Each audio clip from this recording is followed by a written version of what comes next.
Bab 10 mengenai wawasan Nusantara. Geopolitik pertama kali diperkenalkan oleh Frederick Ratzel sebagai ilmu bumi dan politik. Geopolitik juga diartikan sebagai ilmu politik mempelajari fenomena politik dari segi geografi. Geopolitik juga memaparkan dasar pertimbangan dari aspek geografi dalam menentukan kebijakan nasional sehingga prinsip geopolitik menjadi dasar perkembangan wawasan nasional. Bangsa Indonesia pertama kali mengaitkan geopolitik dengan bangsa Indonesia adalah yaitu Y.R. Soekarno pada sidang BPUPKI tanggal 1 Juni 1945. Berdasarkan geopolitik, wilayah Indonesia adalah salah satu kesatuan yang satu dari Sabang sampai ke Merauke. Wawasan Nusantara dibangun atas dasar geopolitik bangsa Indonesia yang dikaitkan dengan politik kepentingan nasional dan konsep wawasan Nusantara. Berdasarkan geopolitik, untuk mewujudkan tujuan nasional diamati dalam pembukaan Undang-Undang 1945, sehingga hakikat wawasan Nusantara adalah keutuhan bangsa dan kesatuan wilayah nasional. Kedudukan wawasan Nusantara. Wawasan Nusantara sebagai wawasan nasional sebagai Indonesia merupakan ajaran yang diyakini kebenaran seluruh rakyat agar tidak terjadi penyesatan, penyimpangan dalam upaya mencapai dan mewujudkan cita-cita tujuan nasional. Dengan demikian, wawasan Nusantara menjadi landasan visional dalam menyelenggarakan kehidupan nasional. Wawasan Nusantara dalam paradigma nasional dapat dilihat dari spesifikasinya sebagai berikut. Yang pertama ada Pancasila sebagai falsafah ideologi bangsa, dasar negara, kedudukan sebagai landasan ideal. Undang-Undang Dasar UUD 1945 sebagai landasan konstitusi negara berkedudukan sebagai landasan konstitusional.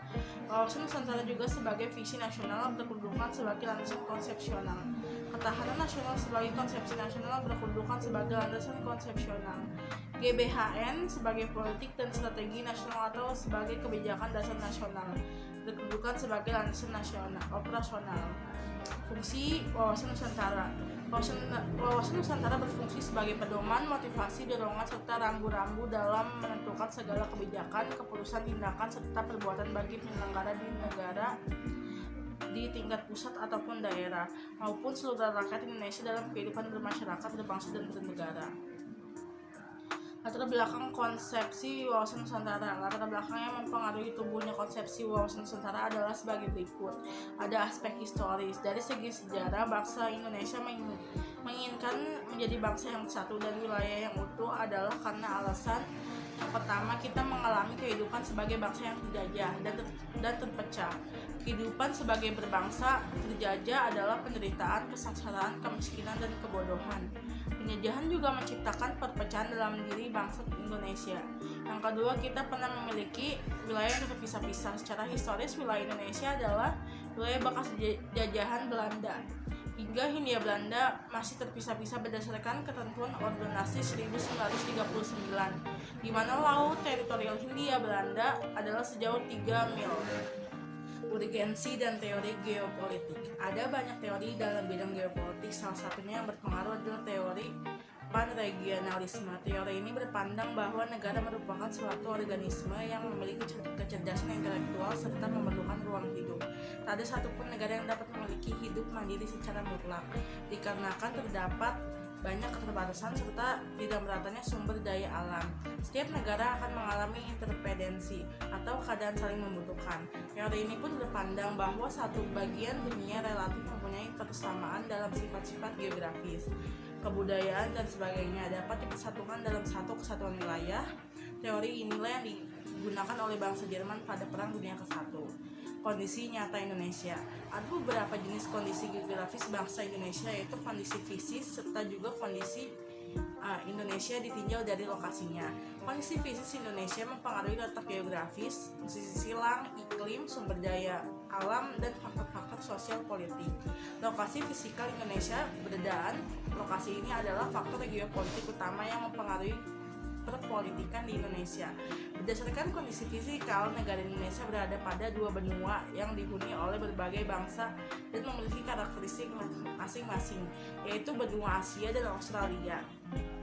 Selain itu, Indonesia pun berada di antara dua samudra yang menjadi jalur perhubungan berbagai bangsa, yaitu Samudra Pasifik dan juga Samudra Hindia.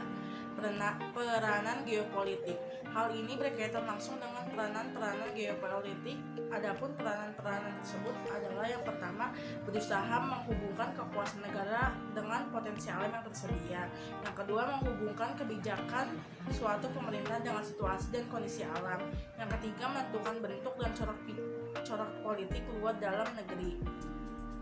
Yang keempat, menggariskan pokok-pokok haluan negara, misalnya pembangunan.